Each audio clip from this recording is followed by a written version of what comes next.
bienvenue sur ma chaîne Aventure d'intérieur. Je m'appelle Essa et je partage avec vous mes loisirs et mes passe-temps.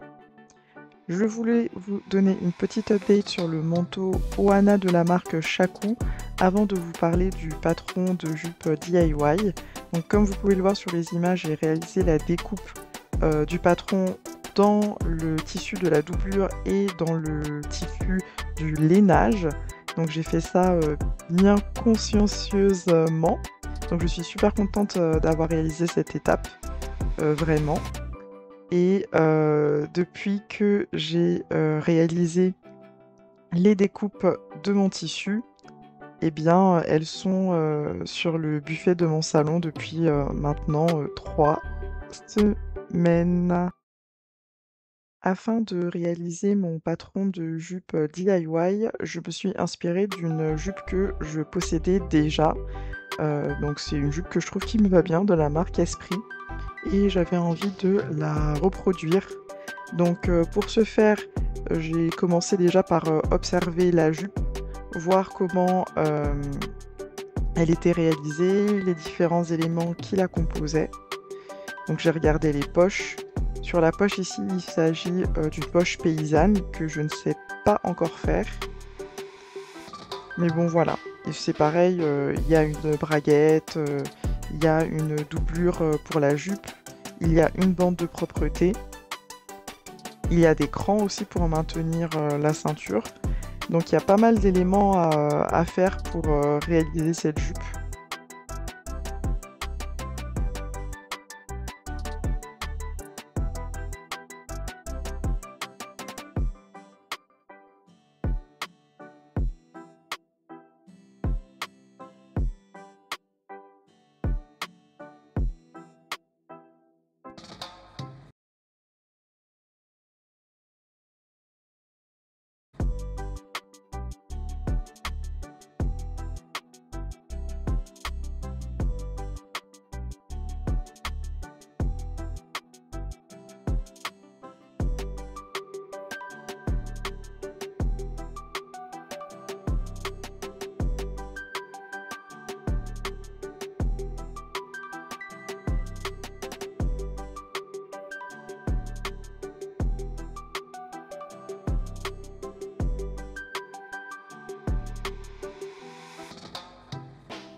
Et voilà le résultat. Je vous ai épargné tous les plans où j'étais à la machine en train de réaliser la jupe.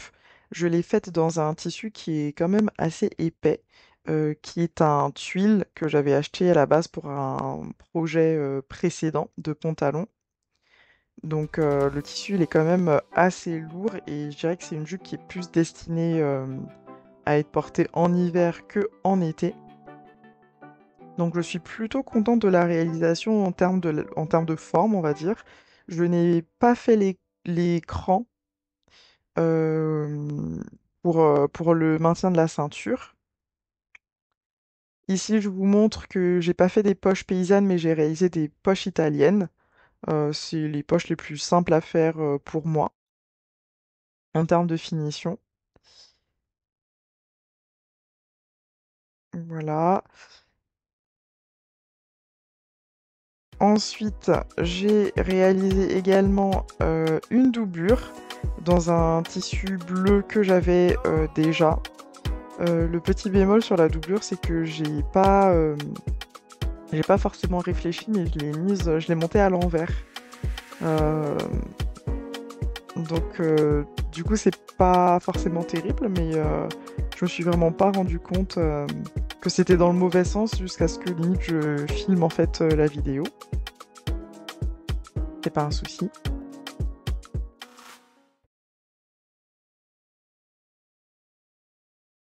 En termes de finition, c'est ça le petit souci avec les projets de couture quand on veut les faire en 1 ou 2 journées, c'est que c'est, on va dire, le dernier kilomètre avant la fin, et du coup c'est là où on fait le plus d'erreurs.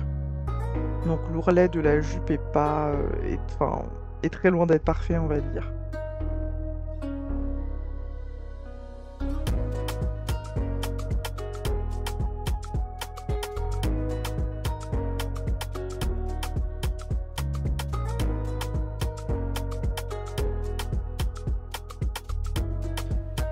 Je suis assez fière de la braguette que j'ai réalisée. C'est juste la deuxième braguette que je pose et franchement c'est au top. J'ai suivi un tutoriel que je vous mettrai en barre d'infos, mais je suis hyper contente de cette braguette. J'ai décidé de pas mettre un bouton, mais j'ai pris une boucle que j'avais déjà en fer et que j'ai posée en cousant à la main. Et quand on ouvre la jupe, je trouve que l'effet il est hyper satisfaisant de regarder en fait cette doublure bleue avec la bande de propreté rouge, c'est top. Bon après comme vous pouvez le voir, j'ai encore pas mal de soucis sur les finitions.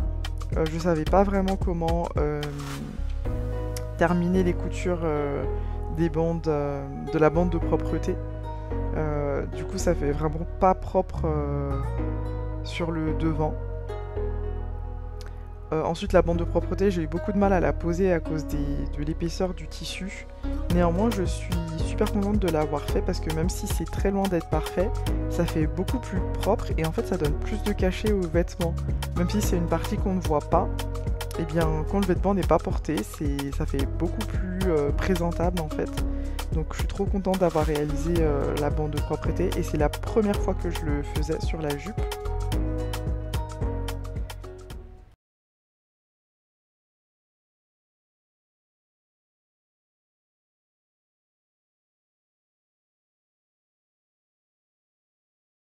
Malheureusement, vous ne me verrez pas porter la jupe en personne, tout simplement parce que en termes de taille, eh bien, elle ne me va pas. Et du coup, la prochaine étape pour moi, comme je suis quand même très contente de ce projet, ce serait d'agrandir le patron pour pouvoir la porter. À la prochaine!